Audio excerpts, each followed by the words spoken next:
So we can start now. And we're going to start with a little revision of the lesson on counterpoint of last week, because, I mean, Jasmine was not here, and hopefully, Jasmine, you saw the lesson, because I'm going to ask you some questions. I mean, not only you, okay, just saying. Yeah, but I want to review a little bit, yes, the topics, because it's something that is mixed with composition, as we know, as we saw it. We are dealing with two voice inventions, but we are analyzing how to, to see the inner structure of the melodies, how to spot a balanced, let's say, what makes a balanced and a symmetrical and a good melody, because later on you will have to at least try, yes, to compose a two voice invention, yes, your best shot, actually. So we saw two main things, yes, last lesson, sorry, the active steps, then the melodic archetypes, and we started very briefly the relative importance of the notes. Yes, so let's start with the easiest. Let me see if I have everything okay. Sorry, I just want to check. A two voice. Yeah. If we're streaming live. What are the active steps? And we're going to start with Jasmine. What are the active steps in a scale? Yes. And what did they do? The characteristics. What are they?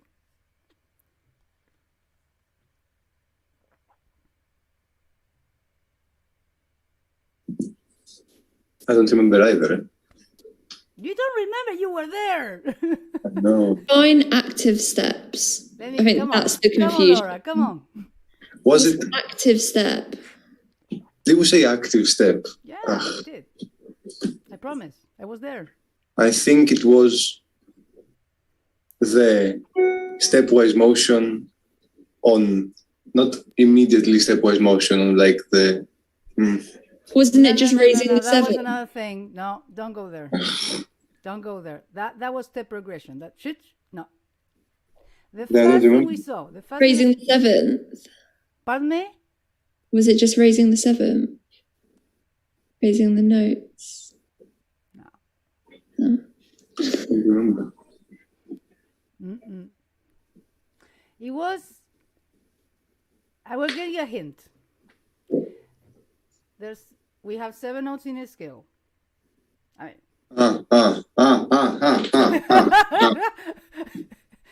Yes. The second wants to go down to the first, the fourth to the third, the sixth to the fifth, the seventh to the eighth. Yes. Or the first, yeah. There you go, Georgios. Exactly. It was the word the problem, but the concept, you had it. Yes. Exactly. Yes, those are the active steps. We have 7 notes within a scale, but those notes are not, I mean, they're not equally, I mean, in a hierarchy. Yes, they don't behave the same. There are some of them, some of the notes within a scale are more stable than others. Well, naturally, let's say, following the nature of the tonal system, in which we need, yes, a chord, the tonic chord, yes, which is the one that is more stable. That, when I say stable, is because, first of all, it's going to appear longer and repeated and more within a, yes, and so the tonic chord, let's say you have C, D, E, F, G, A, B, right? Yeah. C, E, and G, the tonic chord, those notes, yeah, the notes that conform the tonic chord, they're going to be stable. That means that they have satellites around the rest of the notes of the scale. That's what Giorgio said. That's what he said. The second degree tends to go to the first, the fourth degree to the third, the sixth to the fifth, the seventh to the, well, he said eighth, first again, it's the same thing. Yeah. Now, why would they say active? Why active? I mean, it's a way of calling them, right? I guess they're active are the 2, 4, 6, 7. Yeah, but why the word active? Because 1, 3, 5 are stable and they don't move, and the other ones go to them. So there is a movement, there is an action in their nature. There is an action, exactly. There is an action. Yes, they move towards the nature of those notes is moving towards the stable notes which conform the tonic triad. Yes, exactly. Yes. So let's see if we can screen 2. No, how do I gonna do this? Wait, 1 second. I'm being stupid here. I'm being stupid. I want to share, but I have 2 screens. So there, right? Can you see it, right? Yeah. So the example of this image scale, the 7 degrees, yes, the one repeated. So they don't behave the same again. The second goes to the, exactly what you said. Second goes to the first, 4 to the third, 6 to the 6 to the 5, 7 to the 1, and then C, E, G, C in this case, right? So 1, 3, 5, 1 conform the tonic triad. Yeah, the tonic triad is the sun. I mean, we have to, in a tonal system, we have to produce this gravitation around these notes. How will we produce them? To have other notes going towards them. Yes, that's the active state, that's the action. And there's, it's not that they don't move, they attract notes towards. Yes. There are 2 notes though, they're very attractive. Yes, now they attract to themselves, which is the 4 to the 3 and the 7 to the 1. Yeah. Semitones. Exactly. Tritone. The 4th and the 7th makes the tritone. Yes. So that is the perfection, yes, of the major scale. Yeah. That's why the major scale is so stable. Yeah. Okay, so even melodically, this will happen. Yeah. So when we are dealing with counterpoint and the melodic principles, yes, don't forget that is harmonic and melodic relations, active steps. Why harmonic and melodic? Because everything starts with melodic relations in which later on it will expand to harmony. Remember that counterpoint came first. Yes, the melodic principles, all the melodic principles came first. And then it was something that expanded into the harmony. Yeah. Perfect. That's why I would last time I played the scale as we played as pianists, let's say. Right? And I said, okay, this is not very musical. The way to truly reflect the nature of a major scale would be to do this. Not to play the first like above, let's say, but the one underneath. It reflects more the nature of these active steps going towards the notes of the tonic triad. Even we can listen to it. Yes, this way is the way that we practice the piano or any instrument, but that's the performer's point of view. It's not musical. Yeah?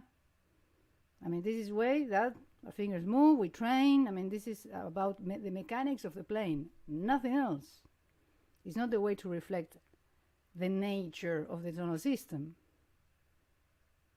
Yes, this one, yes. Second to 1, 4 to 3, 6 to 5.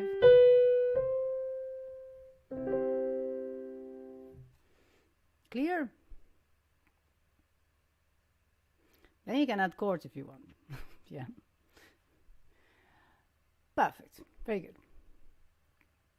Now, the same thing applies to the minor mode. Yeah? Naturally, the 7th has to be raised. Yes, making this scale harmonic. Yeah. But again, this is not, yes, the way I would express the nature of a minor scale. We will express as a 2nd going to the 1, the 4th going to the 3rd, the 6th going to the 5th very powerfully, and the 7th going to the 1.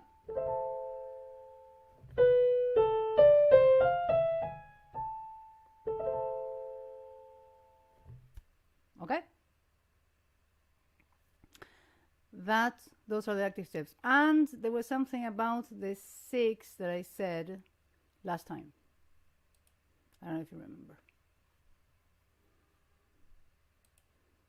Something very special about the 6th degree in the minor mode.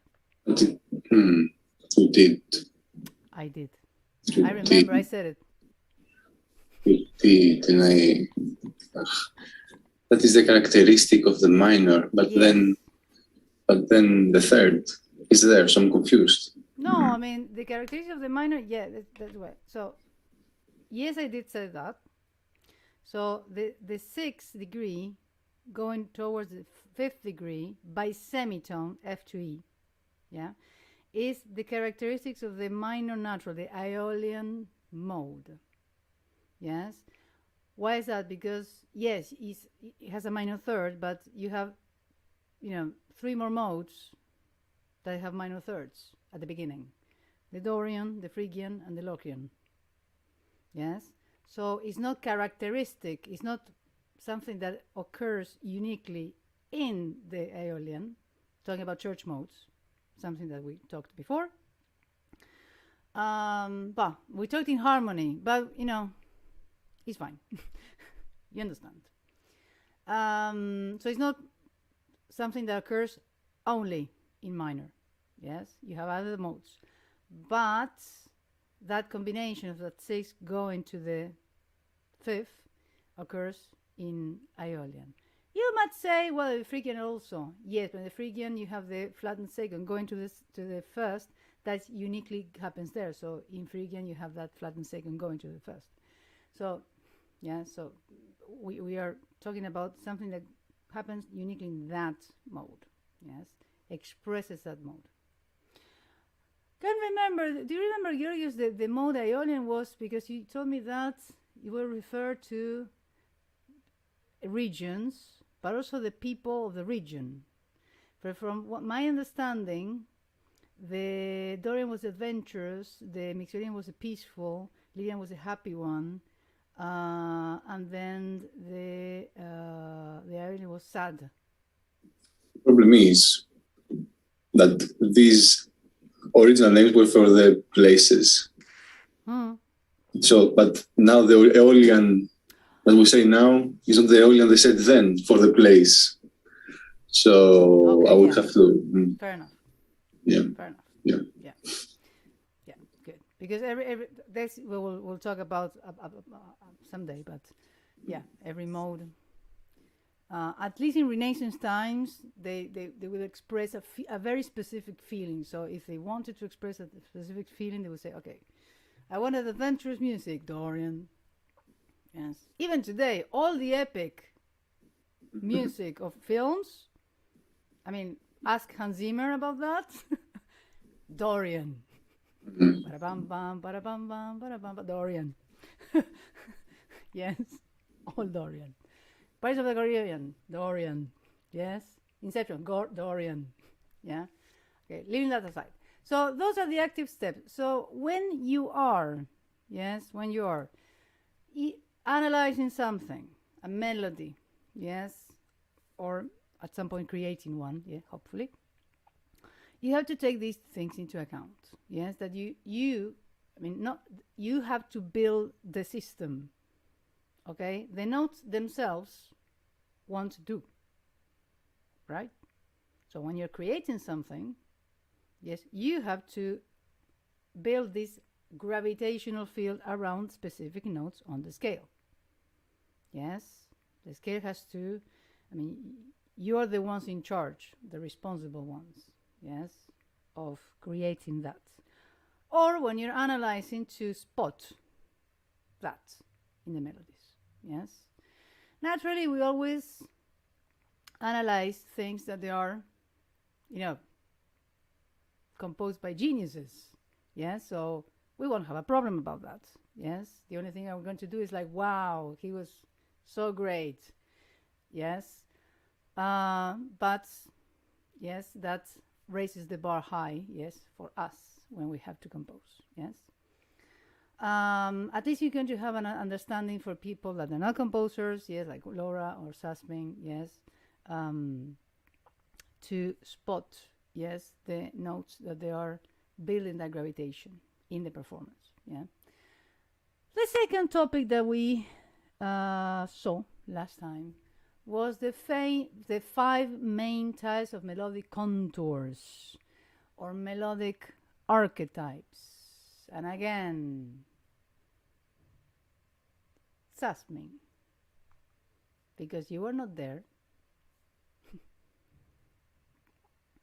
tell me, what is a melodic archetype, or what is a melodic contour, or what type of melodic contours did we see, or tell me something, come on. What happened, Laura? I'm getting myself some cereal whilst. Okay. I'm really hungry. I'm sorry. Come on. And I just got trapped by the door, so that's why I was full in the face. Okay. Carry on. Yeah, carry. Nothing to see here. Nothing to see.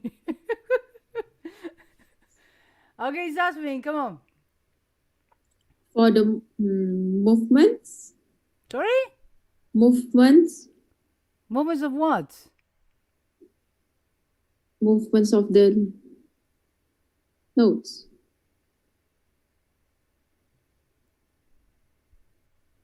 That doesn't tell me anything. Movements of the melodies. Define movement. I have a little problem with that word.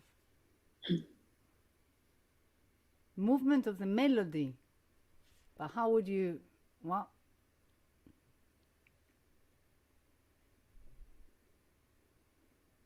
I don't know. How the melody moves. I don't know. I don't know either. That's why. I'm not sure. Yeah, because you didn't watch the video. That's why. Movement.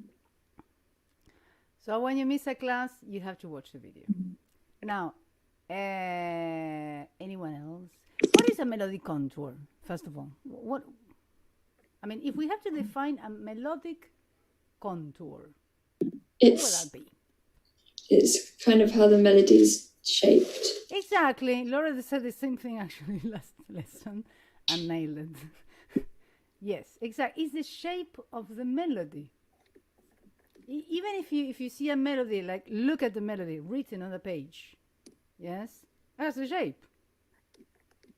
Up, down, spiky, sinusoidal. I don't know. It has a shape, yes, and it has up and downs and descending motion, ascending motions. It has leaps. Basically, it has a shape, yes. That shape creates in the listener, yes, it creates, I mean, it's done by what? By memory, yes? Now, I don't know when, but I think it was, oh yeah, in an article I wrote that it was the 5 contributed elements in music, the growth, yes? So the melodic contour I related, yes, to this. I mean, I draw a parallel, let's say. Yeah, it's when you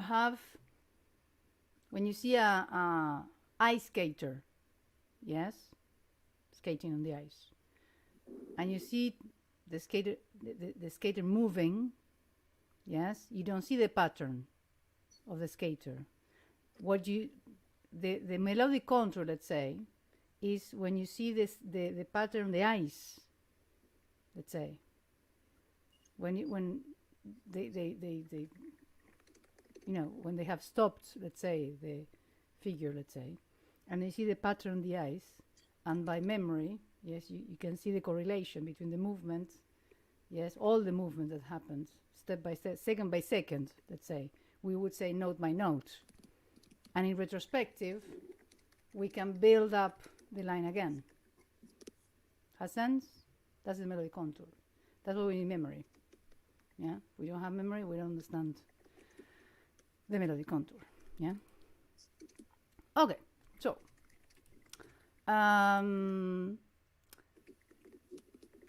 we have several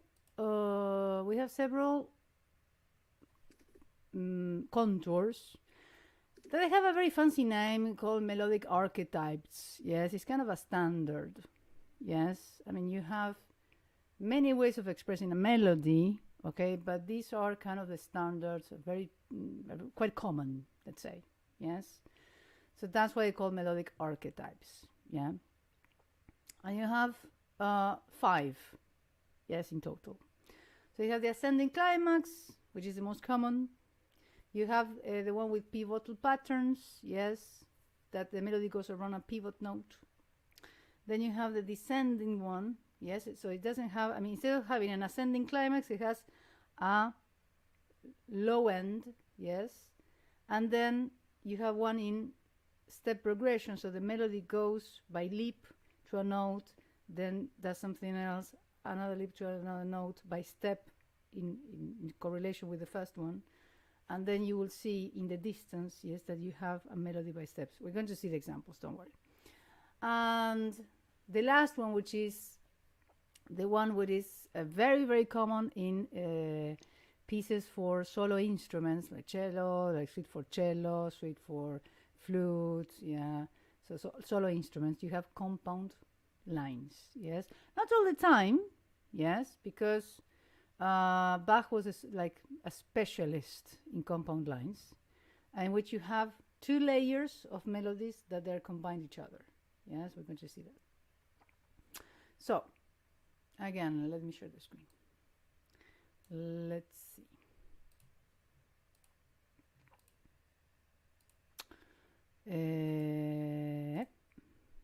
Okay. So there. So the 5 main types of melodic contours of melodic archetypes. Okay, the ascending climax. We saw this example last time. Yes. If we, let's say, yes, if we let, how can I draw? Hopefully, I can. Okay. If I draw a line, wait, I have to admit Jasmine there. Okay. If I draw a line,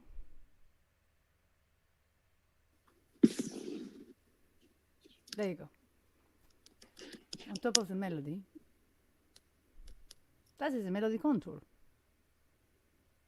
Yes, clearly, yeah, I hope clearly. You start on D, this is in G minor, by the way, yeah. As a low end, let's say from G, 5th lower, climbing up to the first note that started with D, pop, climax, yes, on the 1 octave higher, and then descending towards the first note that started with. Very balanced melody, actually.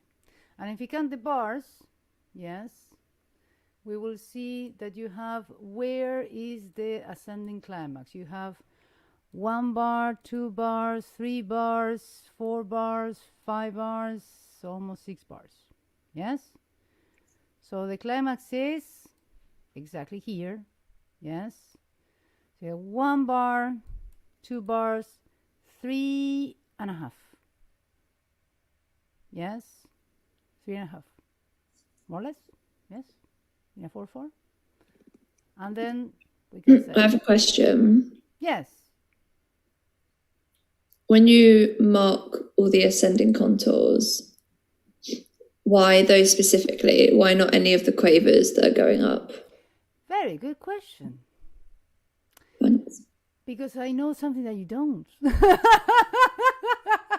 But you will. Okay. Basically, why? I mean, it's a very good question. Very good question.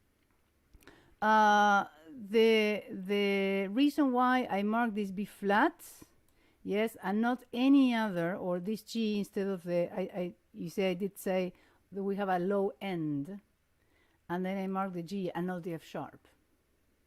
I mean, if we're just looking about pitch, frequencies, and that's it, yes, we will see that the low end will be the F sharp, yes, and it's not, because in the next topic we're going to see the relative importance of the notes, in which notes that they belong to the tonic harmony, G minor, just G and B flat, tonic chord, at notes that appear in a strong metric position, G and B flat, in a 4/4 appears on the first and the third beat, we know that they're strongest.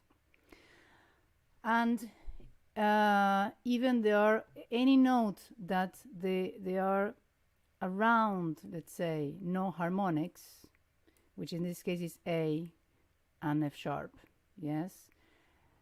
Well, that you know, because it's a concept of prolongation that we have learned in the first piece of counterpoint. And anything that is prolonged, something which is ornamental, is, well, if we want to prolong a note, it's because you want that note to be, more important, or to call attention, yes. And that's why I'm marking very specific notes. Okay. And also we're going to see that in the next topic. Yes, it's a long topic, okay? In structural versus ornamental, yes, in which we have certain notes that that they build the discourse, yes, in which there are these ones, yes, and we're going to see why, yes, but that's kind of the reason why. Yes. Good. And very good. So if you draw a line, yes, let me see if I can, take all this out, yes, to see the ascending climax, yes, if we draw a line, yeah, there you go. So let's say that this is like a baseline, okay, and you have, that's the climax, yes, that's the end, yeah. So more or less, yes, this is not mathematics, okay, but in a balanced melody we say, yes, we talk about kind of a golden number, yes, in music it's all about golden numbers. It's not all about golden numbers, but it's very common to say, okay, in the like 60 something percent, yes, of the piece, 60 something percent of the phrase, 60 something percent of the section, we have a golden number, yes, it's 6.1 and endless numbers, yes, which is a mathematical ratio. Thank you, Pythagoras. Thank you, Greeks. He discovered it. That is a very special ratio in which nature grows. I mean, if you want to know more, yes, you just go hold a number and then you research. So most of the times you're going to see that the climax of sections, pieces, and even melodies are in the more or less, yes, 60-something% of the piece. Okay? Sometimes it's, I mean, it's not precise, it's not mathematical, okay? But you can clearly see that everything goes towards this and then descends. So this is a typical contour, archetype, yeah, of an ascending climatic or an ascending climax melody, yes, which is this.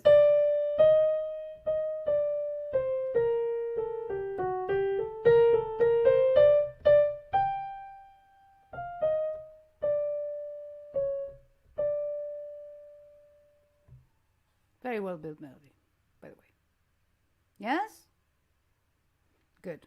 And also we can add that the climax is, I mean, if you want to just carry on, you know, mentioning stuff, yes, is the only leap of a fourth. Yes, you have said the first note, the low note, yes, beginning, yes, and then you have a leap. Every leap is a tension, and then you have a compensation that we saw in counterpoint, compensation of the leap, going back to the same note that we started.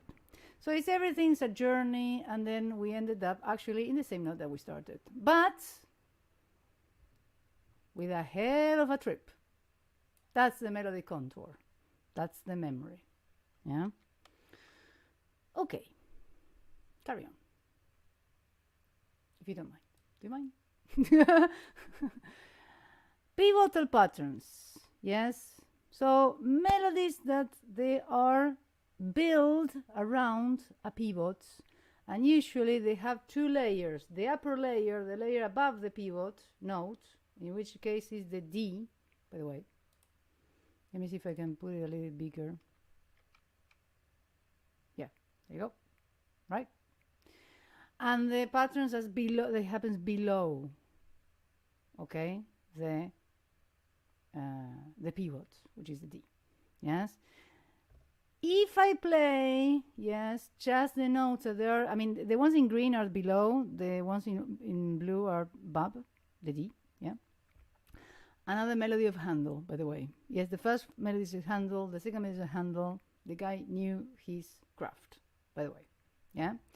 So if I play just the notes in blue,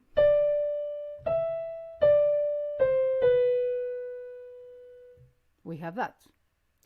If I play the notes, not exactly, but just the notes, yes, without the rhythm, yes, just the notes. And the notes in green, we have that. And then both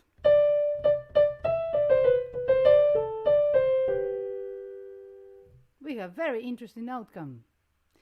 And then the interesting outcome is the fact that I played at the end two notes.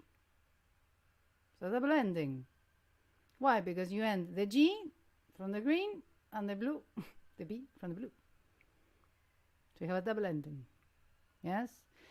That in the Baroque, and Bach was one of the most, you know, the greatest, yes?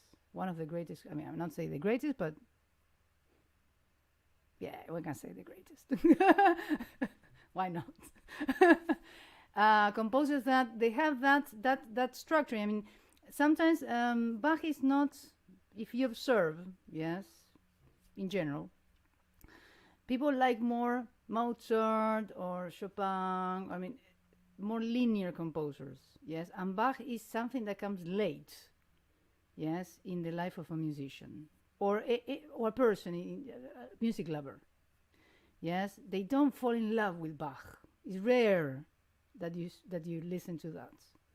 Oh my God, yeah, cannot stop listening to Bach. Usually Chopin, Rachmaninoff, Mozart, yes, because Bach is this is my theory, I'm sharing. Maybe I'm totally wrong.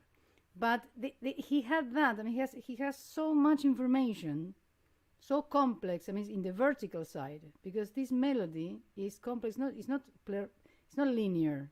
You have two layers, so it's much more complex to understand. Yes, you have more information. The other melody of Mozart, naturally he was a genius as well, but it's less information. It's more linear. It's one event after the other one, after the other one, after the other one. This is, the two things are happening at the same time, and it takes more brain power, let's say, or being.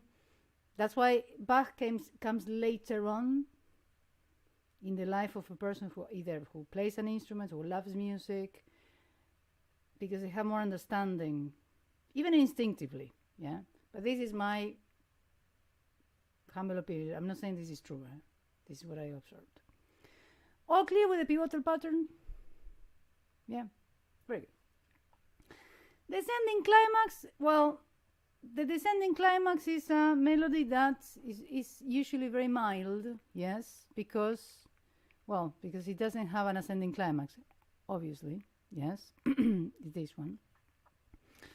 In which you have a low end, but you don't have a high end. Or if you have a high end, it's not relevant, like in this case, the G. This G is not a climax. It's not a climax. Why is not a climax? Let me see. And by the way, we are in F major. Just saying. I guess it's not just the highest note, the climax. Before, first of all, we approached it with a leap, which helped. On top of that, we stayed on the note for too long. This one is just a neighboring note, an ornament that goes by very quickly. We don't even notice. Exactly. Events. Very good, Georgios. Yes, a climax is an event in music. Event in a melody. Event, yes, in a phrase. It's not. I mean, we're going to see that in relative importance of the notes, but longer notes usually are seen as more important because we have more time to process the information. Yes, if I do this.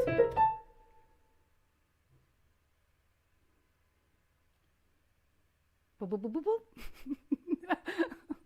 was the important one? But if I do this,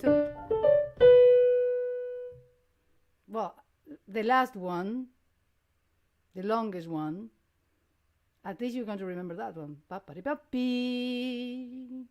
The other ones, they're not that. Yeah, we cannot process that information so quickly. So yes, exactly. The fact that that's why it's not mathematical. Yes, you have a lot of parameters when you analyze something. Yes, it's not. Oh, climax is high speed. Boom, G. No, not like that. So you have a low end, yes, and then you have a high end. Yeah.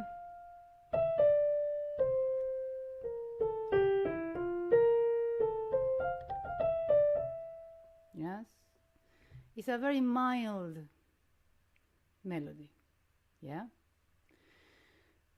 Then you have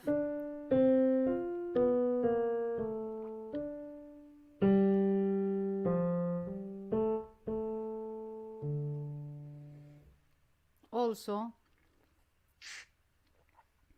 anticlimax achieved by also, this is another type, yes, but a chromatic step progression.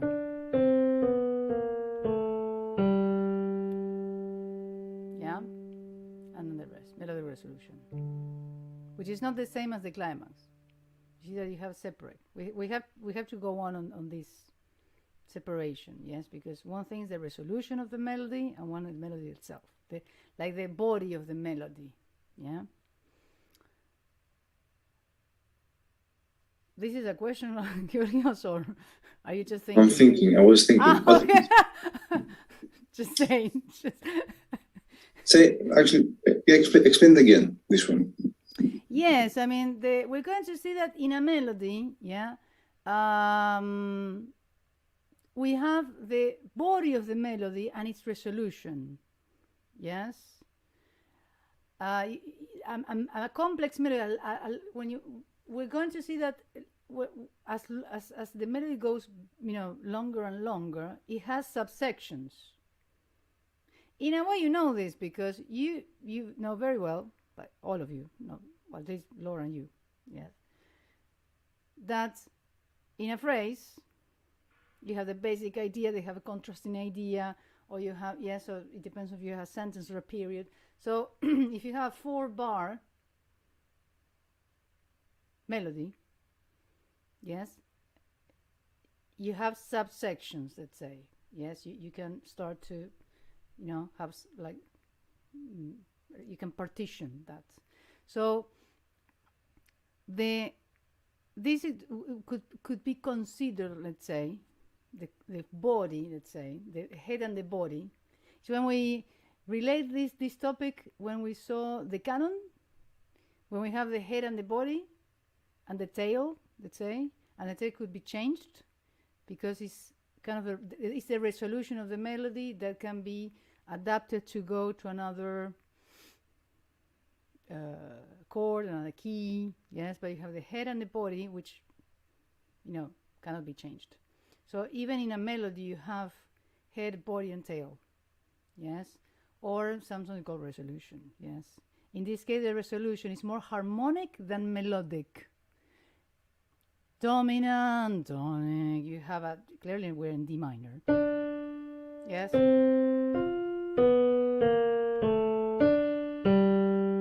Subdominant. This is cadential.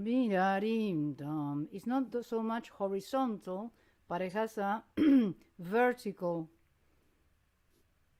or harmonic. So is it the anticlimax of the first part?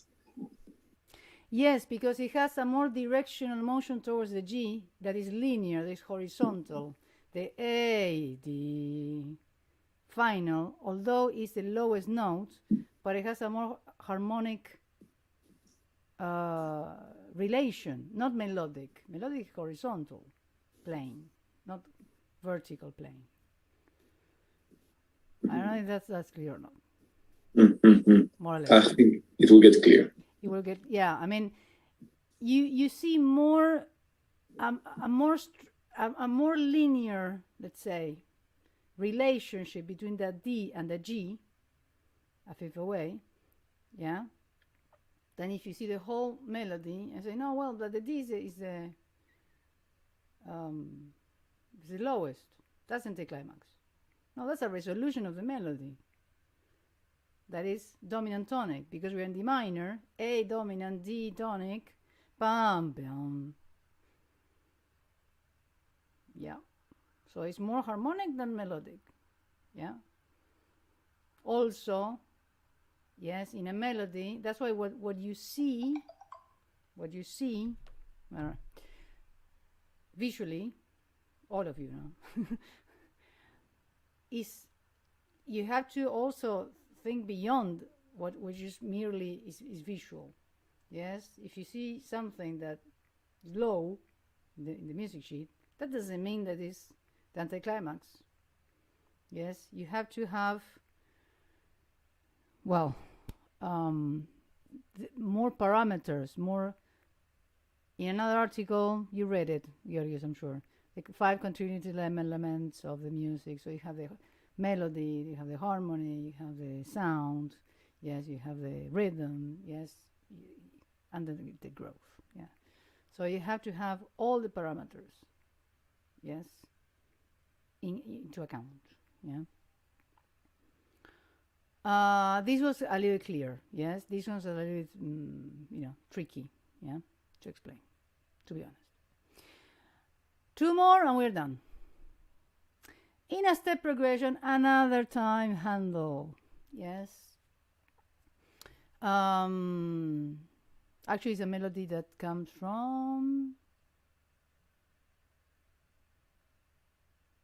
an opera? No. So vocal. Can't remember. Okay, so in a step progression, we clearly see that a lot of things are happening, but from the B flat to the C to the D to the E to the F, and then the F is the point of resolution, we see a clear step progression, yes? A fifth away. Yes? Now, in the middle, you have more notes. And then we start, and we ended up in the same place that we started. Yes? Now, this is helped by an upbeat. This is helped by that the notes of the step progression are in a strong metric position, except the E.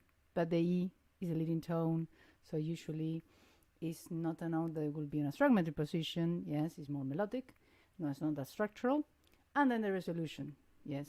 So clearly it's a melody that is built on a step progression basis. In the middle you have ornaments, distractions. Yes, but the structural goes a fifth to the tonic, the fifth to the tonic. Yes, bum bum. Yeah, I mean a fifth away, not the fifth of the scale, which is the C. If we're in F major, yes, it's a fifth away. Yeah, bum bum, dee da da dee da da da. Right? A bit confusing with the pivoting notes from before. But the pivot is one note. It's one line, right? What is the green then? That is what? What is the green then? The green is, if you see, the D is the line in which you have a melody can go below that line of the D.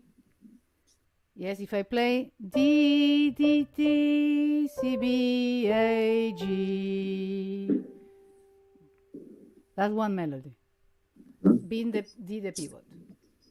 If I play the D again, but I play the blue ones, D, D, D, E, D, C, B, you have another melody, which is a pivot, the D, and you have a melody up, above, and a melody below. But everything goes around the D. In this case, it's one plane, D. And then in this case, is a step progression line. So it's more directional. The other one is more stable. Because everything is a coil around a note. Yes? The one is da-da-da, pam pam da-da-dum, pam pam da-da-dum, tam da-da-dum, tam tam. Yeah? More or less? No. Yes. I mean, the first one is a coil around a note. Okay. Yes, that can go like this. The step progression has a goal, has a directional motion, has a clear directional motion that is established by a certain intervals. Usually it's an octave or a fifth or a fourth, usually, yes, it's a fifth or a fourth or an octave, yes, which you have a beginning and an end. But you have a goal, you have a directional motion towards a note that is not the note that you began with. By step. It's not always, it's not like this, it's like this, or like that. So you have a direction. By step. You have the B, C, D, E, F. That's the structure.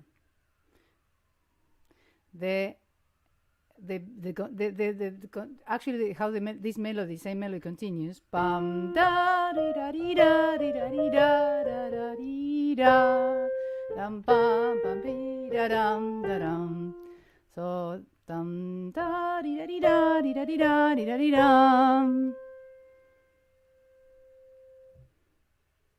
It's a pattern, sequential melody that goes by F and E and D. Every single bit you have B flat, the note that you started with, right? So he was a genius, really. B flat and F. F again, B flat, and then rushed towards the end, let's say. So structurally is perfect. It's just amazing. Yeah? How he builds. And Baroque has a lot of that. Classical as well, no? But I mean, everyone has his own things. But Bach was, again, a great example. I mean, he was called the great architect for a reason. Yeah. And the last one is the compound lines, which, again, is not something that you will compose for a singer. Yes, you compose for a solo instrument. That is not the piano, by the way. Yes, you have to, for example, when you see them in suites like La Cello Suite or Flute Suite or Partitas, that they have to build 2 layers. Yes, sometimes, not all the time, but sometimes they spread in 2. Then sometimes more linear, sometimes it's spread in 2 because you have to compose a melody that has a harmonic implication, right? So in this case, yeah, sequence, no? Yeah. So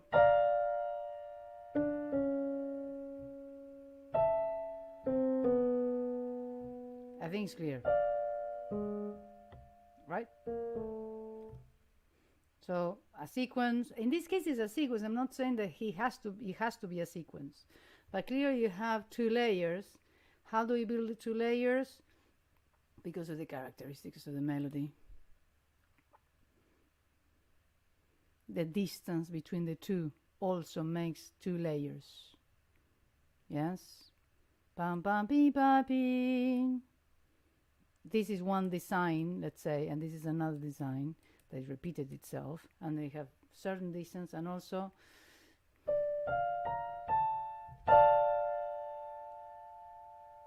chord of A, dim down. You go to another harmony. So you have the basically like a dominant tonic kind of relation, yeah, harmonic, yeah. Yeah. Okay. I mean, the other one that I played, remember in the last lesson was the Bach.